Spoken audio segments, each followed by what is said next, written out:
Bagi yang belum bergabung, segera bergabung. Jangan lupa kelola grup WhatsApp dengan baik. Grup-grup ini dihidupkan. Grup pejuang subuh Nongsa, datanya kita semua punya. Bulan ini dibagi 4 pekan. 1 pekan kau bertugas untuk tahajud call. Jadi tidak hanya jumpa sebulan sekali, tapi setiap malam. Walaupun di rumah berbeda, di masjid berbeda, di surau berbeda, tapi ibadahnya sama. Wa minal laili, dari sebagian malam, fatahajjad, tahajud. Lawan kantuk, lawan tidur, bangun. Bro, bulan ini kau yang bertugas membangunkan tahajud call untuk grup kita ya. Ya. Mulai jam 2, jam 3 udah telepon. Assalamualaikum, tahajud, tahajud. Assalamualaikum, tahajud, tahajud.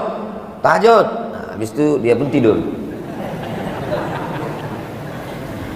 Besok pas kumpul ditanya, kau tahajud? Alhamdulillah, kau tahajud? Tidak. Kau yang nelpon kan? Iya, kau tahajud? Tidak. Kenapa kau tak tahajud? Man dalla ala khairin falahu mithlu ajri fa'ilihi. Siapa yang menunjukkan kebaikan, dia sudah dapat pahalanya. Untuk apa kau tahajud lagi?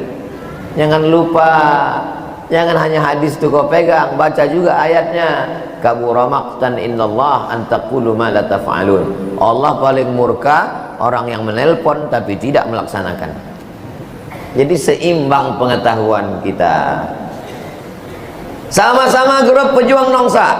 Udah lama kau ikut PNS atau PSN? Udah lama ikut pejuang subuh Nongsa? Udah. Berapa lama? Udah 4 tahun. Kenal sama si Anu? Tidak. Jadi apalah guna kita ikut pejuang subuh Nongsa?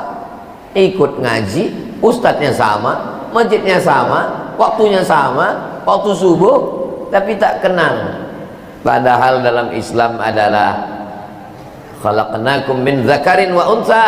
Kami ciptakan kamu dari laki-laki dan perempuan. Wa ja'alnakum syu'uban wa qabaila. Bersuku-suku, berbangsa-bangsa. Untuk apa? Lita'arafu. Untuk saling kenal mengenal. Tak kenal maka tak sayang, tak sayang maka tak ngutang. Kita kenal dengan baik, tahu dengan baik, tahu rumahnya, datang silaturahim.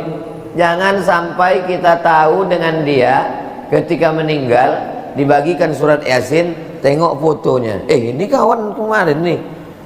Kenal kau sama dia? Pernah. Kenalnya di mana? Waktu mau berangkat motor mogok, dia lah ngasih busi kemarin. Bukan begitu. Kalau kita sudah sama-sama mengaji, satu komunitas pejuang subuh Nongsa, saling tolong menolong. Siapa itu kawan kita? Kawan adalah ketika sama-sama susah. Itulah kawan. Kawan ketawa banyak, kawan senang banyak, kawan bahagia banyak. Tapi kawan yang sama-sama susah itu tak banyak. Ini yang mesti dijaga, dipelihara. Ini yang perlu disolidkan di dalam pejuang subuh Nongsa ini. Fitnah akhir zaman anak muda ini luar biasa. Saya kuliah di IAIN Sultan Syarif Qasim Pekanbaru Riau tahun 96. Waktu itu ada majalah. Di majalah itu ditulis, nanti tahun 2000 ada namanya internet. Waktu itu belum ada internet lagi. Nanti tahun 2000, 4 tahun lagi waktu itu. Saya membaca majalah itu 96. Nanti tahun 2000 ada namanya internet. Internet ini akan masuk ke rumah-rumah. Orang bebas akses. Dunia akan kacau balau. Anak-anak muda akan rusak otaknya. Waktu itu saya membayangkan tahun 2000 anak muda udah kacau, berarti 2020 udah error semua, masjid udah kosong semua. Apa yang terjadi? Sekarang 2024. Saya membaca berita itu 96. Berarti udah 28 tahun yang lalu. Hari ini subuh di Batam masih ramai masjid. Jadi ketakutan-ketakutan, kecemasan-kecemasan orang tentang internet, tentang parabola, tentang Facebook. Dulu ketika awal muncul grup WhatsApp, hati-hati. Ini WhatsApp tempat orang berkirim video, gambar yang tak baik, maksiat, dosa. Justru dengan grup-grup WhatsApp itulah kita bisa bekerja sama. Muncul lagi TikTok, hati-hati. TikTok ini isinya maksiat, dosa. Justru sekarang dengan TikTok itulah sholawat, tausiah, kultum, ceramah. Muncul YouTube, ini penyebar maksiat, dosa. Justru dengan YouTube itulah jamaah bisa mengenal para ustadz guru-guru kita semua. Jadi kembali semuanya, internet, YouTube, film, sinetron, TikTok, Instagram, Telegram, miligram, kilogram, ini semua hanyalah wasilah, tergantung orangnya. Kalau orangnya baik, internet jadi baik. Kalau orang jahat, jangankan internet, pisau lipat pun jadi jahat. Kalau orangnya baik, nah orang ini baik, apanya baik? Apakah matanya baik? Apakah telinganya baik? Ternyata mata, telinga, tangan, kaki itu hanyalah makmum. Lalu imamnya siapa? Imamnya adalah ala fil jasadi mudghah. Ketahuilah di dalam jasad ini ada segumpal, ada sekepal. Idza salahat salahal jasadu kullu. Kalau dia baik, maka yang lain ikut menjadi baik. Wa idza fasadat, kalau dia rusak, yang lain ikut menjadi rusak. Telinga mengikut, mata mengikut, otak mengikut, kaki mengikut, tangan mengikut, makmum. Imamnya siapa? Imamnya itulah dia yang segumpal. Sesuai dengan tema kita subuh ini, hati pun tenang. Itulah dia. Itulah yang menjadi memimpin imam itu adalah hati. Di mana letaknya Pak Ustadz? Sebelah kiri dada, berdegup dan berdetak. Tapi itu bukan hati Pak Ustadz, itu kan jantung. Yang satu menerjemahkan qalb itu jantung, yang satu menerjemahkan qalb itu hati. Akhirnya berkelahi antara jantung dengan hati. Nah, kita macam mana? Kita gabungkan aja mereka berdua. Apa itu? Jantung hati. Makanya selalu engkaulah jantung hatiku, kata dia. Kenapa? Kenapa disebut dengan jantung? Karena memang bentuknya macam jantung pisang. Besarnya sekepal segenggam nih. Sesuai dengan besar genggam masing-masing. Kalau budak kecil, anak kecil, sebesar genggam dia lah. Mike Tyson ya sebesar tangan dia lah. Ustaz Somad sebesar jantung. Jantung saya, ini sebesar genggaman saya ini. 2 jari di bawah, berdegup dan berdetak. Coba rasa masing-masing. Masih berdegup? Alhamdulillah. Kalau tak berdegup, cepat kasih tahu. Kain kapan dah siap.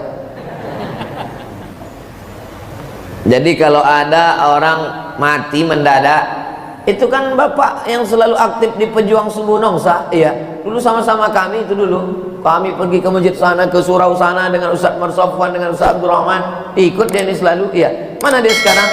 Meninggal mendadak. Kenapa mendadak? Gara-gara serangan jantung. Begitulah pentingnya fungsi dia. Kalau ada orang mati mendadak tanpa sakit, dapat dipastikan itu kena serangan jantung. Belum pernah lagi kita dapat berita dia mendadak meninggal. Kenapa? Kena kurap. Tak ada. Begitulah pentingnya jantung. Karena fungsi jantung menyemburkan darah dari jantung naik ke otak, dari otak turun ke mata, dari otak turun ke telinga, dari otak turun ke tangan. Kalau darah tidak lancar, itulah yang disebut dengan stroke ringan, lama-lama stroke berat. Gara-gara apa?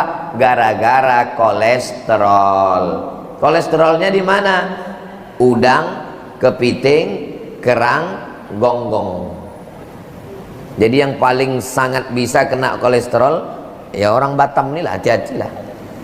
Tapi insya Allah kalau kita istiqomah menjaga sholat subuh berjamaah bersama, berjalan kaki, bergerak, badannya sehat, pikirannya sehat, insya Allah. Buktinya mana?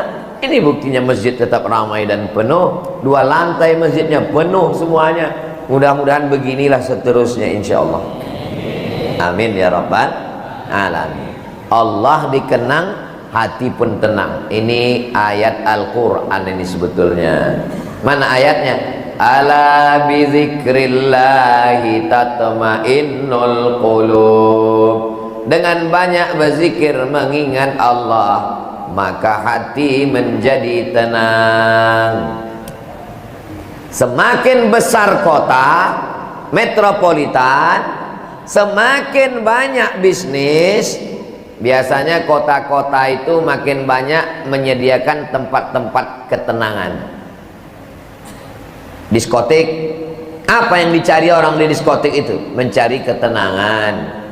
Masuk ke dalam dengar lagu pop, belum juga tenang. Masuk lagu dangdut, tak juga tenang. Lagu R&B, tak juga tenang. Lagu K-pop, tak juga tenang. Makan pil anjing gila, baru tenang. Apa yang dicari orang ngisap ganja? Tenang. Apa yang dicari orang sabu-sabu? Tenang. Apa yang dicari orang minum koplo? Tenang. Semuanya mencari ketenangan. Tapi ketenangannya ketenangan memang sekarang lagi tren palsu-palsu nih memang. Dari mulai alamat palsu sampai zikir palsu. Ketenangan palsu. Datanglah ibu-ibu menjumpai saya. Ustaz Abdul Somad, ya. Ada yang mau saya tanya sama Ustaz ini, tapi saya malu depan orang banyak. Ini mesti 4 mata Pak Ustaz. Saya bilang jangankan 4 mata, 3 mata pun bisa. Apa namanya? Saya Pak Ustaz, kalau mendengar lagu dangdut itu tenang kali hati saya. Saya bilang itu ketenangannya dari setan.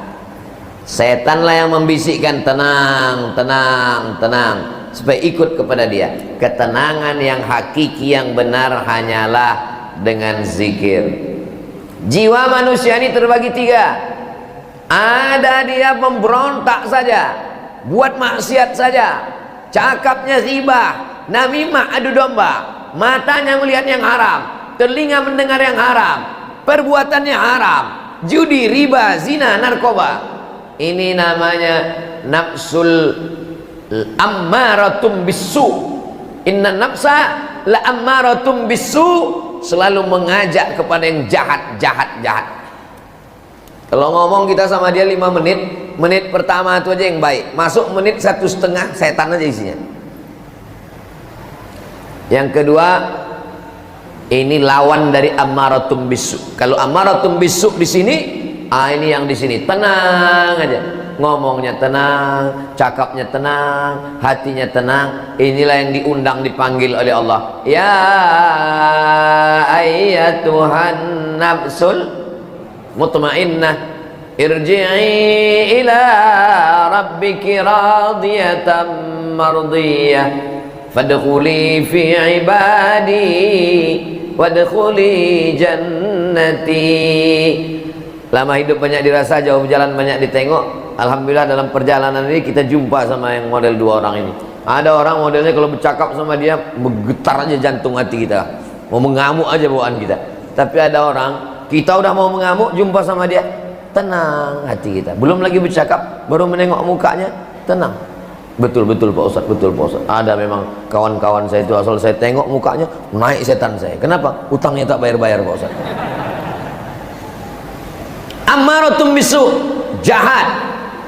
Mutmainnah, baik. Ini ada yang tengah-tengah. Ini namanya lawamah. Yang lawamah ini tergantung siapa yang ngajak. Bro, ayo kita ikut pejuang subuh nongsa. Ayo kita tablik akbar. Ayo kita zikir. Ayo bawa motor biker subuhan. Ayo tergantung. Ayo mabuk. Ayo sakau. Oke. Ayo kita pakai narkoba, yuk. Haram, aku yang bayar. Oke. Ini namanya lawamah. Ini 3-3-nya ini sebetulnya nafsu itu 1, bukan nafsu itu 3, nafsu itu 1. Tapi kalau dia hanya jahat, namanya ammaratum bisu. Kalau dia mencela-mencela ke sana kemari, namanya lawamah. Tapi kalau dia sudah mutmainnah, tenang, itulah dia yang dekat kepada Allah. Doakan supaya ngomong yang ceramah ini, supaya nafsu jiwanya ini mutmainnah insyaallah. Amin ya rabbal. Bagaimana cara memutmainnahkan, menenangkan jiwa ini? Jiwa apa hati Pak Ustadz? Sebelum Islam datang, nenek moyang kita sudah tahu bahwa ada namanya zahir, ada namanya batin. Minta maaf Idul Fitri juga begitu. Mohon maaf zahir dan batin. Ada yang nampak kulit, daging, darah, tulang, bulu, kuku, sumsum. Ini yang nampak. Tapi ada yang tak nampak di dalam. Orang dulu nenek moyang kita sebelum Nabi Muhammad bawa Islam, sebelum ulama datang ke negeri Melayu, nenek moyang kita sudah tahu, dan itu disebutkan dalam lagu kebangsaan Indonesia Raya.